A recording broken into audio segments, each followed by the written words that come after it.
Hey everyone, it's Horror Free For All, and I hope you're doing well today. I have a movie review of a film from 2006 that I have a lot of nostalgia for, and the nostalgia unfortunately hasn't held up for it. But the movie in question is Stay Alive. Now, I recently acquired this unrated director's cut in my collection after I've been hunting this film down for years to be put into my collection. And the reason for that is because I actually saw this movie when it came out on my 12th birthday back in 2006. And I had this ritual or tradition every year with my mom where we would leave school early and we get to see a movie together. And I have a fond memory with my mom seeing this in the theater, which was quite nice. And honestly, this was a movie that in middle school, everybody seemed to be really hyped for this because this was a PG-13 horror film from the mid 2000s when I grew up. Granted, there are still PG-13 horror movies coming out today, like the new Tarot movie, and normally PG-13 horror, especially these days, it's bad or it gets critically slammed. And this movie, when it came out, was no different. This movie actually has a fascinating story behind it and all of that. The first thing about it, if you don't know, this was made by Hollywood Pictures, which was an umbrella company like Touchstone for the Disney company. Yes, Disney made this movie. This film's claim to fame is that this was Disney's one and only attempt at ever making a slasher movie. And I can kind of see why this never spawned a franchise or an ancillary video game. In case you don't know, another thing about this movie was that in the mid 2000s, video games were starting to become super popular, and the whole buzzword about video game addiction started to make its way into news headlines. And Stay Alive, even in the beginning of the movie, in the marketing of it, was trying to capture that like counterculture movement that was going on with video game nerds. And yeah, it's definitely stuck in that time period, I would say. Maybe it's still kind of relevant. Who knows? I'm not young, so I don't. But and the third thing about Stay Alive was it had a strong television presence back in the day, specifically on a station called ABC Family, which obviously was run by Buena Vista, aka Disney, who made this movie. This was one of the handful of horror films that they would air throughout the years, kind of like off and on throughout a year, then around the 31 Nights of Halloween or whatever it was called. And it was like this movie, The Hollow, The Covenant, and I think Cursed, the PG-13 version, and the When a Stranger Calls remake. Those were like big ones that they love to air out there. And this one I can kind of see why, because Disney owned the rights and they didn't have to pay somebody, I guess, to use it. Now, with all that aside, is this movie, the unrated director's cut at least, is it something worth watching? If I had to say anything to you, I would say no. I mean, you don't need to own this movie in your collection or anything. You could probably catch it on like Tubi for free or maybe YouTube for free. Don't go spend money on this unless you have some nostalgia for it, unless you want to collect it. This version here, like other PG-13 movies back in the day and still today, when it came to home video, they released the unrated director's cut. More recently, there's been an outcry for films like Pride, Prejudice, and Zombies and some other PG-13 horror flicks to get that director's cut release so they can see the real vision before the studio kind of contorted the vision and made it into a PG-13 version. In this particular version of the film, it's 15 minutes longer than the theatrical version, and there's actually a whole character that the theatrical version cut out of it. And there's a whole part of the movie that completely changes part of the plot that we got in the theatrical version, which was really messy. To put it out there, I actually watched both versions for posterity for this review. And I have to say, this version is definitely better, even though it's 15 minutes longer and kind of drags more. It's definitely the better movie because it is more adult. There's a lot more language. There's some nudity and violence in here that are more toned up. But I'll get into more of the ailments of this movie near the back portion after I go over the plot synopsis, so you can get the idea of where I'm coming at with this movie. But yeah, let's get into the plot synopsis of it. I'm not going to give too much away here. This is a very simple premise. So the story starts off with the film kind of showing you this video game world that ends up being the game Stay Alive. And Stay Alive, as you learn throughout the film, is a video game based on a real life witch who was killed back in the day in New Orleans, and there's this property associated with it and all of that. And these video game developers, or I guess a developer, based the video game on that legend because they wanted something to be, tangible to reality. And now, here's the thing. The only way you get that part of the story is if you watch the unrated director's cut, because the theatrical cut gives you a complete different detour of an answer as to how this video game exists. But that's essentially the backstory of it. And this beta tester in the beginning of the movie, along with his two friends, are in their home and they're playing, and all three of them had their characters die in the video game. And as you can read on the cover of the DVD case, it says, "You die in the game, you die for real," which is the premise of this movie. And of course, we get to see these characters, two off screen and one on screen, meet their fate. Then after we see what happens to those characters, we cut to the main cast of the movie. We have John Foster, Sophia Bush, Frankie Muniz, and Samar Armstrong, along with Jimmy Simpson, playing like this core five cast. And essentially, the concept is this guy named Hutch, who's good friends with the developer we saw pretty much die in the epilogue, or the prologue of the movie, I should say. He acquires this, beta copy of Stay Alive through one of the friends of the victims, and he tells his friends that he got this really rare game.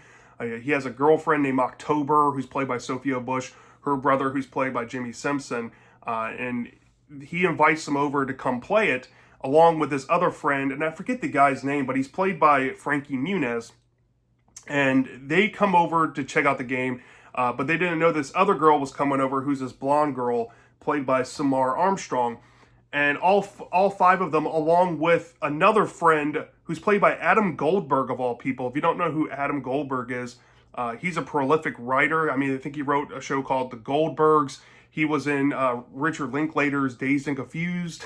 He's probably the biggest name on the bill, maybe next to Frankie Muniz in this film, and Sophia Bush.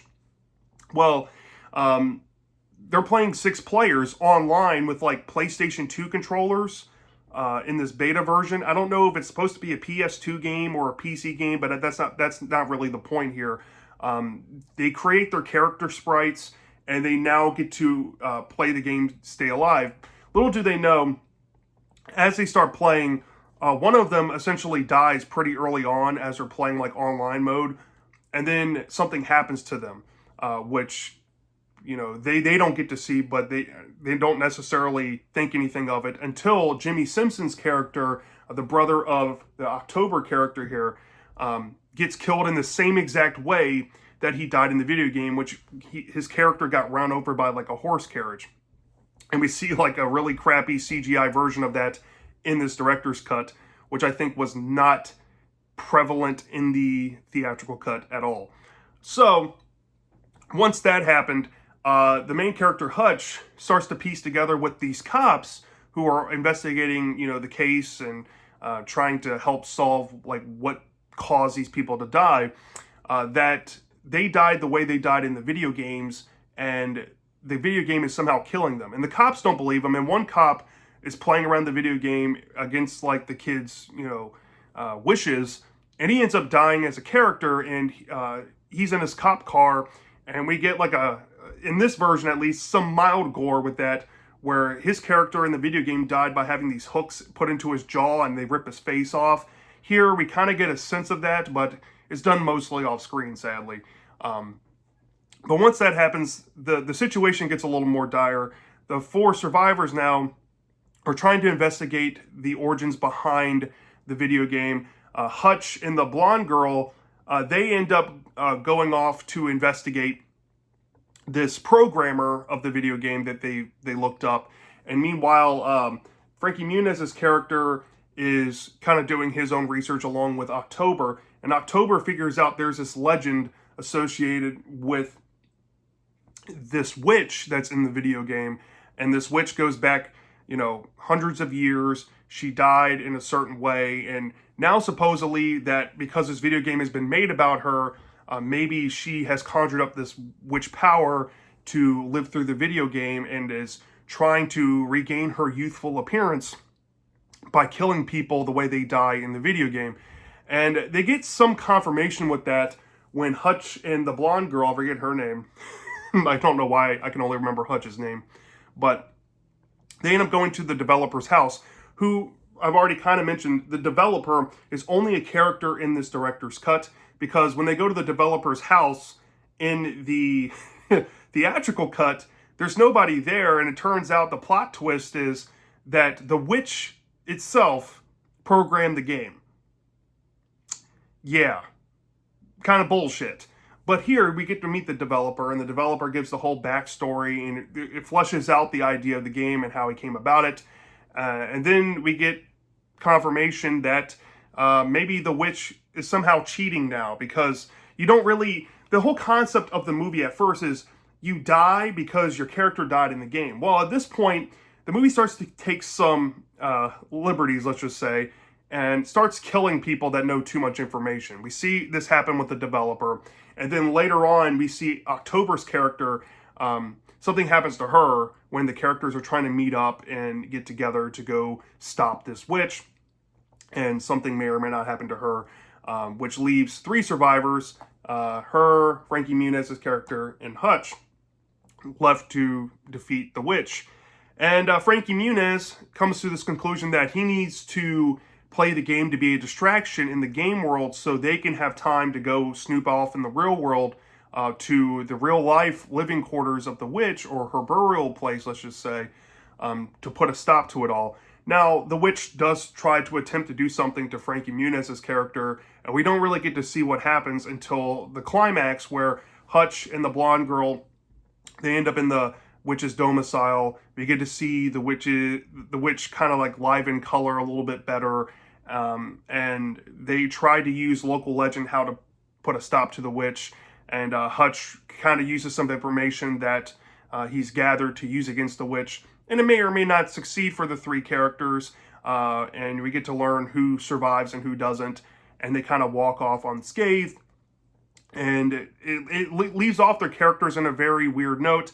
And the story ends up, in this version, I think in the theatrical version as well, where this game employee has his PS2 copy of the game, and he's playing it inside the video game store, and there's some implications about what this video game's about to do to the world.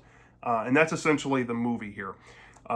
So, yeah, I skimmed over a lot of the fun stuff. There are some fun moments in this movie, but they are kind of scattershot, and you'll notice them when you see them.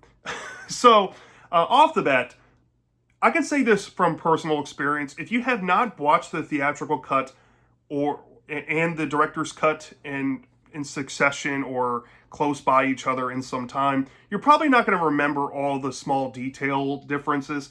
And at first, when I watched this version first, I'm like, there's some things about this version that I didn't remember in the theatrical version. And when I watched the theatrical version, I'm actually shocked at how one character and one plot point definitely matter to the context of the movie. Because the context of the first movie was really dumb. the finished product that was put out into theaters, that version of the movie was also the version that ABC Family played all the time. So watching this, it felt like a whole different cut, and there's actual nudity. It's very brief. You blink and you miss it. But it's way more adult, and I feel like the language was turned up here. They probably edited out language on the TV version as well. But still, like, this offers about 15 minutes more of explanation. Now, the explanation might still be far-fetched, but it's supernatural witch stuff, so they try to play it off in the story like it doesn't matter. But yeah, I mean, for this movie here, I do have some positives, at least with this director's cut. I will say this about Stay Alive. The best thing about it is the concept. Whether you like the acting here, whether you like the character writing, where you like the storytelling or how the plot unfolds, or the CGI bullshit, or just the hobbling around and kind of, just not really sticking consistent with how this video game works in terms of, how it handles the characters. The concept of a video game killing you because you got killed in the video game and you dying in that same fashion is a really cool idea. It's almost Final Destination-esque, where if you die, there's no coming back. You're gone. That concept is very scary, and they could have possibly done this concept way better than what this movie did, but there's some legitimately good stakes to be had in the story. And it's kind of fun seeing some of these characters die, and you know that they're going to die in a similar fashion, and you want to see how that's going to look on screen. Now, aside from that, this movie has a lot of fucking problems, okay? It's almost so many problems that it automatically puts this movie into the bad territory, sadly. But one last couple of positives I can give about it is I do think that there are some saving graces in this movie. Seeing Sophia Bush and Frankie Muniz in a movie together is kind of like a wet dream. The star of Malcolm in the Middle and the star of One Tree Hill put into a movie together, made by Disney of all people. For this being Disney's token horror movie, horror slasher, to call it that, it's kind of fun. And I think as a Frankie Muniz fan, he didn't do a bad performance here. Neither did Sophia Bush. The Samara Armstrong girl was kind of whatever. I don't know why they made her the main girl, but it is what it is. And this John Foster guy is kind of bland. But the acting performances from the good actors in here, like Adam Goldberg's performance was really fun when he was in the movie. Jimmy Simpson's character was fun when he was in the movie. So, you have some decent acting here and there. And I do think that the New Orleans setting was very cool. If you don't know anything about this movie, they filmed this entire live action portion of the film within 25 days. And Disney only gave them, I think, like a $4 million budget. And they ended up making like $27 million at the box office to get the budget back. But there's a lot of problems here. And I feel like I could segue into the problems before I go into the full-on negatives, just so you can understand the troubles that these people had making this movie. Now, the director of this movie is William Brent Bell. I'm not familiar with the films that he's directed, but he was a director for Spyglass, and they had Disney distribute it. So once upon a time, Spyglass was making these kind of movies before they got to the Thanksgiving. So I don't know. I don't know if this was like a studio meddling thing or what, but he seemed like a competent director. And the writers, it was also written by William Brent Bell and Matthew Peterman. And they've gone on record. I noticed something they posted online where they had this vision for this movie. And Disney pretty much allowed them to film for 25 days. They filmed all the live action. They had all this extra footage. All they needed now was the extra budget to put in the CGI effects for what they were going to do. But even before they wrapped up filming, they were told by Disney that they're not going to be going rated R with this. They're going to be PG-13. So some sequences that they had planned, they never actually got to full-on shoot. And especially in the editing process, they weren't given the budget to do the effects they were going to do. So in this version here, for a classic example of this is Jimmy Simpson's death, where he's run over by the horse carriage. That was spliced together stuff they had to do. It was unfinished because Disney didn't give them the money and also told them that they couldn't do it during the filming process. The whole 15 minutes, like the whole, I guess, close to 15 minute stuff, there are some other changes throughout the movie, but with like the programmer, right? The programmer's death and all that, they cut that out of the movie.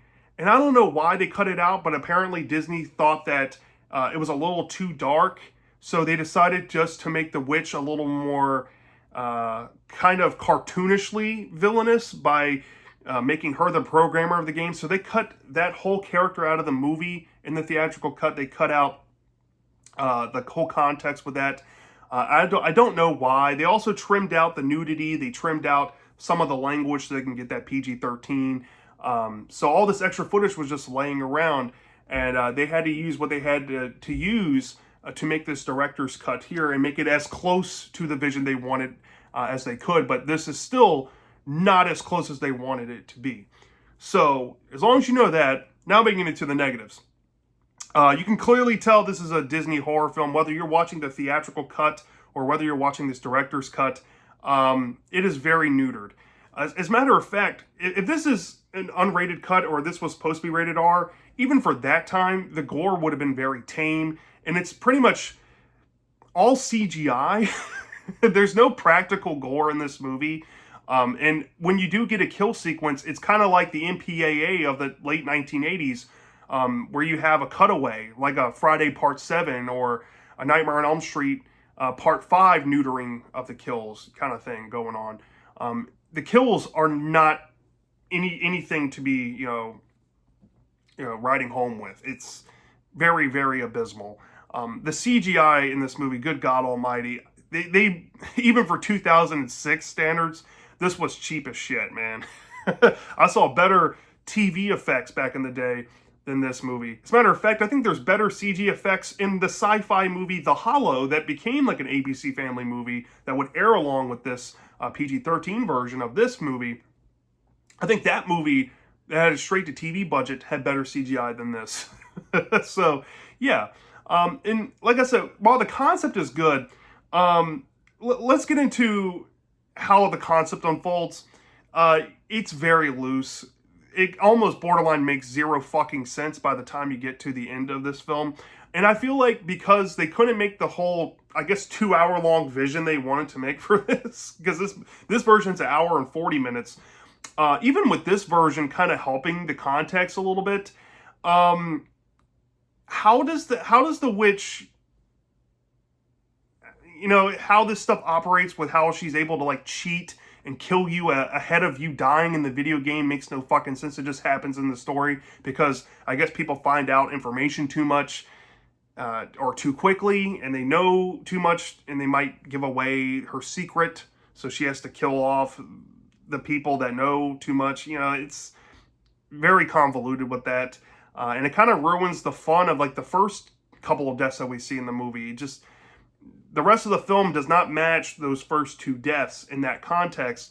And once you get to the end and you start to see that her ghost is haunting the real world, but she's able to live in the video game world, and how that transcends to, her spirit of the video game and her spirit resting in her reality realm, it's very confusing.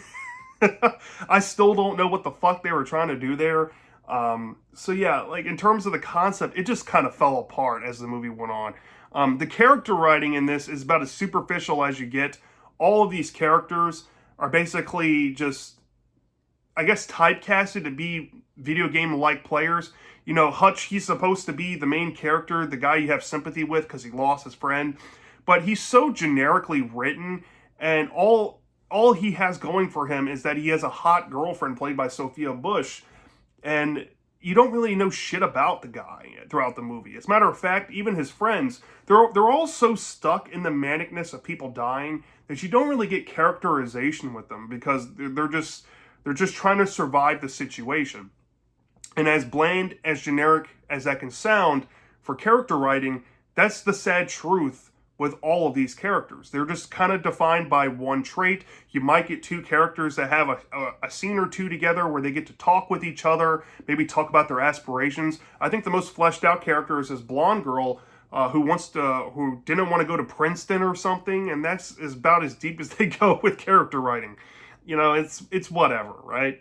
You don't really feel emotionally attached to them because the things they go through in the story are so hodgepodge, and they don't write the events of the story well along with these characters and along with their experiences in the movie enough to make you care. So yeah. And another thing I should say is that the film just looks cheap as hell. It's really hard to watch this.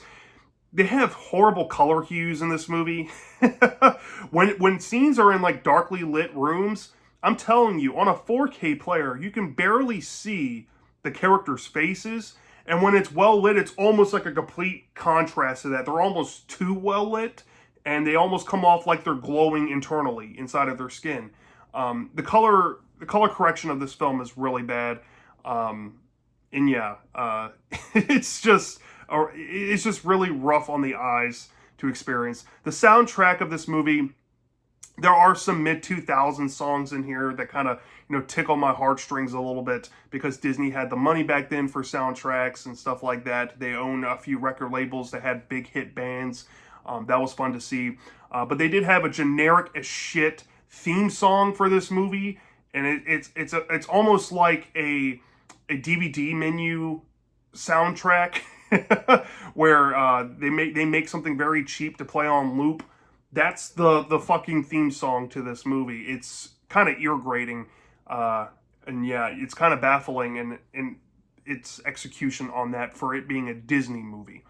You would think that it would be better, but it just isn't.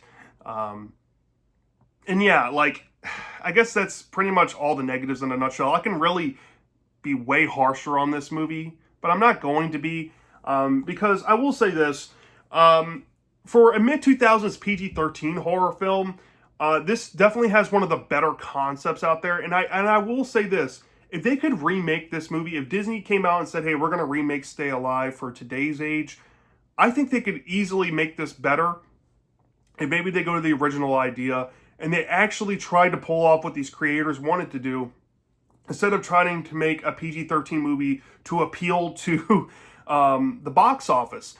Back in the day, they didn't have Disney Plus or anything. This would be a straight to Disney Plus idea, I guess.